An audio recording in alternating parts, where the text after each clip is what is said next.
Deinocheirus mirificus was a biological enigma that challenged the foundations of paleontology for nearly half a century, representing one of the most bizarre and specialized evolutionary paths ever taken by a predatory lineage.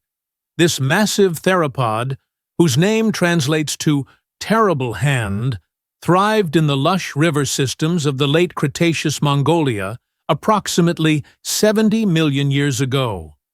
Standing as a giant among the ornithomimosaurs, it was a creature that seemed to be assembled from the parts of entirely different animals: the hump of a camel, the beak of a duck, and the claws of a nightmare. Moving through the ancient wetlands with a deliberate and powerful gait, Deinocheirus was an 11-meter-long titan that proved the dinosaurian world was far more diverse and unpredictable than early researchers ever dared to imagine. In the grand narrative of prehistory, it remains the ultimate symbol of scientific perseverance and the surprising reality of evolutionary experimentation. The scientific history of Deinocheirus is a legendary saga of discovery and deduction. The story began in 1965, during a joint Polish-Mongolian expedition in the Gobi Desert of Mongolia. The renowned paleontologist Zofia Kielin-Jaworowska discovered a pair of massive three-fingered forelimbs that measured an incredible 2.4 meters in length. These arms were tipped with sharp 20-centimeter claws, suggesting a predator of terrifying proportions. For decades, these isolated limbs were the only evidence of the animal's existence, leading to wild speculation that Deinocheirus was a colossal carnivore even larger than Tyrannosaurus rex. The mystery remained unsolved until 2014, when a team of international researchers led by Yongnam Lee announced the discovery of two new specimens that provided a nearly complete look at the skeleton. These new fossils were the result of a complex forensic investigation involving the recovery of poached bones from private collections and their repatriation to Mongolia. These specimens revealed that Deinocheirus was not a giant, swift-running predator like its smaller relatives, but a massive, slow-moving omnivore with a body plan unlike anything else in the fossil record. The Nemegt Formation, which had hidden the animal for 50 years, finally surrendered the full truth of its most unusual resident. To understand the ecological role of Deinocheirus, one must analyze the specialized engineering of its massive skeletal frame. An adult reached lengths of approximately 11 meters and weighed over 6 tons, placing it in the same size class as some of the largest theropods in history. Its anatomy was a study in contradictions, optimized for a lifestyle that combined terrestrial and semi-aquatic habits. The most striking feature of Deinocheirus, beyond its namesake arms, was its back. Several of the dorsal vertebrae possessed elongated neural spines that formed a high, sail-like structure, or a fleshy hump. This was not a thin sail like that of Spinosaurus, but was likely a robust, muscular ridge that supported the massive weight of the animal's torso. The pelvis was broad and reinforced, providing a stable platform for its thick, powerful legs. Unlike the slender, cursorial legs of its smaller ornithomimid cousins, the feet of Deinocheirus were wide and equipped with blunt, hoof-like claws. These feet were designed to prevent the multi-ton giant from sinking into the soft mud of the riverbanks and marshes where it spent much of its time foraging. The forelimbs themselves were massive and robust. While the claws appeared lethal, they were not built for the quick striking action of a specialized carnivore. Instead, they were likely used as heavy-duty hooks for pulling down branches, digging for aquatic vegetation, or potentially even for defense against the apex predators of the Nemegt. The sheer strength required to move such massive arms suggests that Deinocheirus possessed incredible musculature in its shoulders and chest, making it a formidable presence in any environment. The skull of Deinocheirus provides the clearest evidence of its specialized feeding habits. It was long and narrow, ending in a broad, flattened beak that was likely covered in a keratinous sheath. This beak was remarkably similar to that of a modern duck or a hadrosaur, which is a significant departure from the sharp, pointed beaks of other ornithomimosaurs. This broad snout was perfectly adapted for cropping soft vegetation from the water or the forest floor. One of the most significant discoveries within the new specimens was the presence of over 1,000 gastroliths, or stomach stones, within the abdominal cavity. These stones were used to grind up tough plant material in a muscular gizzard, a trait seen in many herbivorous dinosaurs. However, the abdomen also contained fossilized fish scales and bones, providing definitive proof that Deinocheirus was an omnivore. It likely used its broad beak to vacuum up aquatic plants and small fish simultaneously, much like a modern spoonbill or a giant prehistoric crane.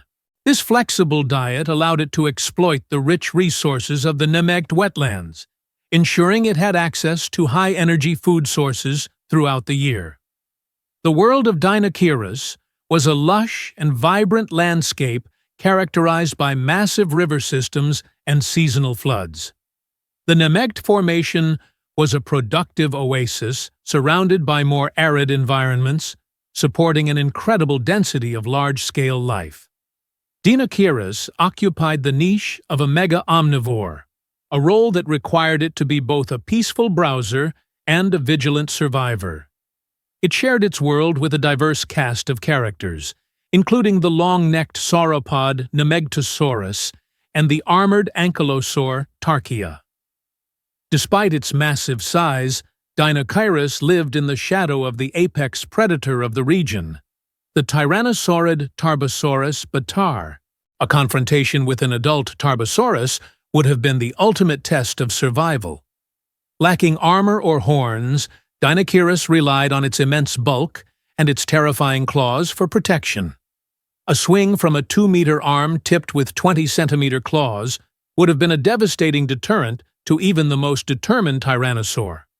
Furthermore, its wide feet and semi-aquatic preferences may have allowed it to retreat into deep mud or shallow water, where a heavy terrestrial tyrannosaur would struggle to follow.